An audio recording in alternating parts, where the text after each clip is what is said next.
alienated as the first group did. They are what are called channels, are antennas of energy. They are here just to be. You don't have to do anything. And some of the people, like this last client, said, well, I want to know what my assignment is. It must be something big. And they said, no, you're just here to generate energy. Mm-hmm. They to hold the frequency is yeah, and raise the to frequency. help raise the frequency of Earth and people. So you can see how they're influencing people, the ones who are caught in karma, by being around these kind of people. But they generate the energy, comes through them. And they say they can walk through a wall of people and affect everyone that they come in contact with. It's the energy just emanates out of them and also goes into the earth. So they are doing a valuable service. But many of these people in the second wave, some don't get married. Even the first wave don't get married because they don't feel right. Sometimes they'll try it to fit in, but it's never the way it should be. They don't feel comfortable with it. But so I believe you also said that was it the first wave or the second wave that doesn't have kids? A lot of them The don't second want wave, children because they realize on this other level, none of this is conscious, they realize that on this other level, having children creates karma. And they don't want that. They want to get in here, do their job, and get out. Go home. Go back to where they belong. They don't want to be stuck here. Now, So what about the they third live a kind wave? of a lonely life. Oh. Many of them work at home. They don't go out and work. They work out of the home, and if they do get married, it's usually someone who's like them. And I found some that have found each other. But they are very gentle people, but they just don't make waves. So they're a little different than the first wave. I asked them one time, why did the second wave have an easier time of it? Because the first wave was much more difficult on them, where they wanted to commit suicide. They said someone had to be the pioneers to set the way, to blaze the trail. Then the other ones followed, the second wave followed, and they had it a little easier. So that was the difference. And what about the third The wave? third wave are the new children that are coming in. Now, all the DNA in our bodies is being changed at this time because we have to be able to adapt to the changing of the frequencies and the vibrations of the earth as it changes. So our DNA is being changed to adapt to it. So this is, the new children are coming in with all the DNA already changed. It's all fixed so they don't have to adapt. They are the hope of the world, the gift of the world. That's why the last thing you should be doing is putting them on drugs. I agree with that. I speak at conferences about the new children, and they have panels where the children tell themselves what's going on, to tell what they're experiencing. The reason why they're considered disruptive is because they're bored. They come in, they learn things very fast, they know more than you think they know, and yet they're treated like children, like they don't know. Because they said, in a class, the teacher will ask them the answer to a question, and they'll tell them the answer to the question. And they'll say, how did you find that answer, especially in math? They say, I know it. That's not good enough for the teacher. Sure. And so a lot of these people just know the information. And then they say it gets so boring because the teachers have repeating. They said, I got it the first time, but yet they keep going over and over with the class. So that's why they get disruptive. They're bored. Sure. So they said the ones I work with on the other side, they say the best thing you can do with these new children is to give them challenges. Something to do away from the other classroom. Well, even if they're in the room. They said even if you give them something to tear apart and put back together again, it's giving them something to do with their mind. They're just sitting there waiting for the rest of the class to catch up with them. Sure. Probably learning by rote is not interesting to them whatsoever. It's not, because they learn so fast. So you've got There's three waves more of coming to those the coming planet. in all the time. I understand. Yeah. You've got three waves coming to the planet to help raise the frequency so that we can go through what, now I don't know how you refer to it. I know that you talked about what is in essence sort of a second Earth that's The new being Earth. created. The new Earth.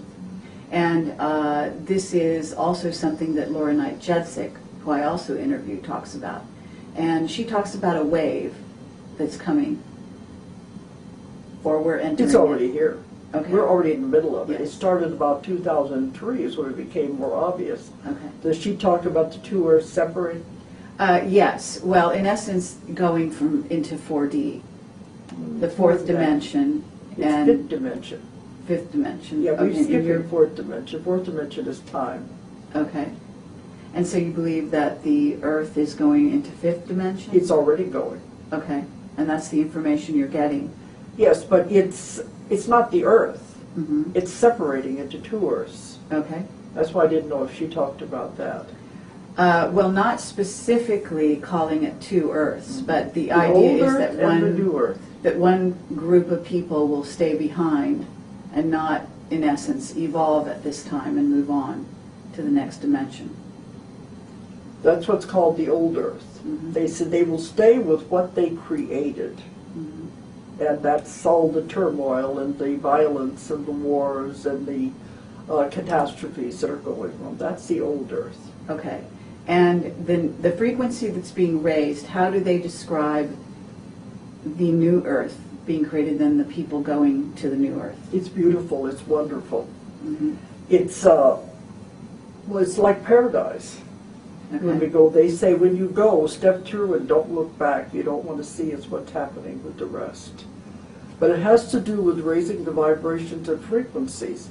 Now the planet, you must remember, is a living being. Mhm. It is evolving.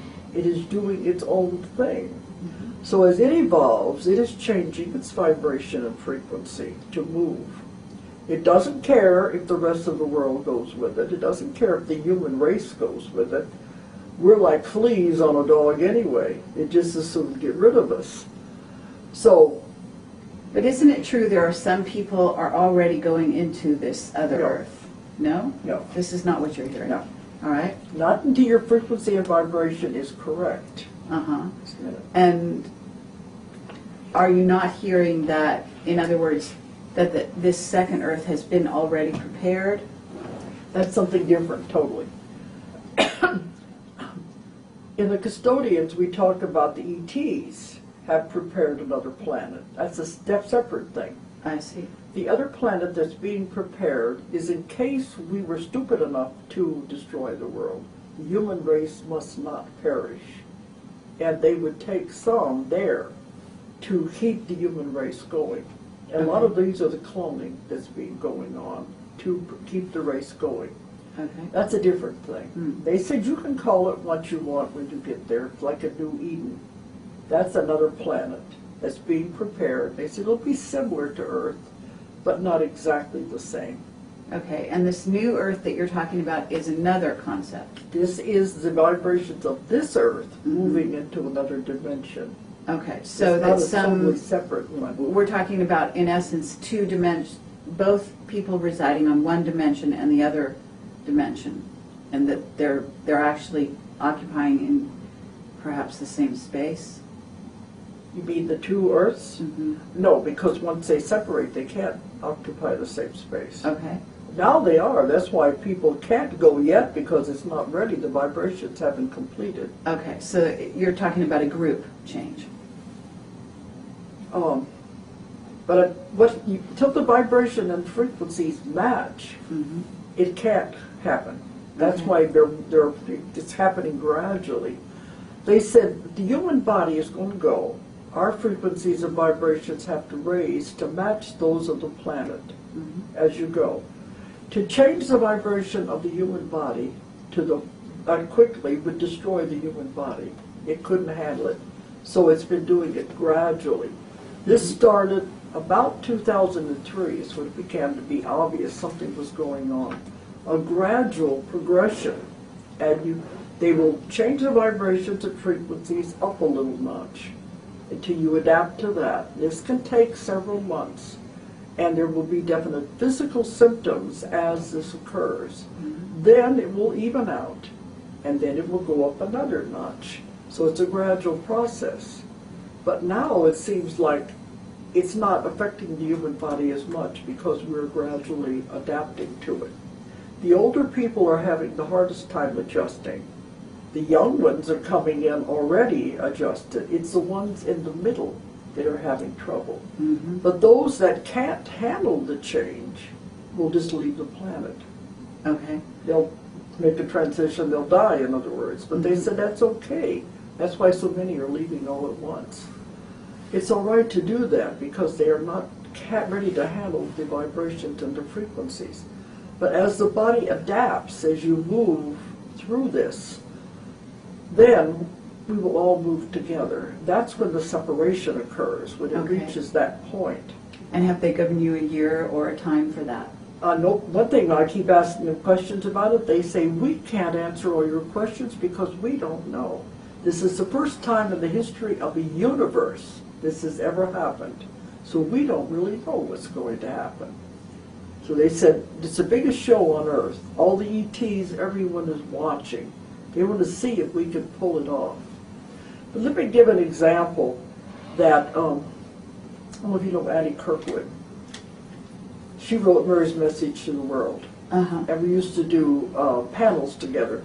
She had a vision that I think really describes it the best way. Because it's very hard to understand the concept of things splitting and becoming two. But it's evolution is what it is. She saw the Earth. And then she saw it begin to pull apart like a cell does when it divides. And as it began to pull apart, she saw it break apart into two Earths. One was the new and one was the old. And over here, she heard them saying, we did it, we did it, we did it. And over here, it was like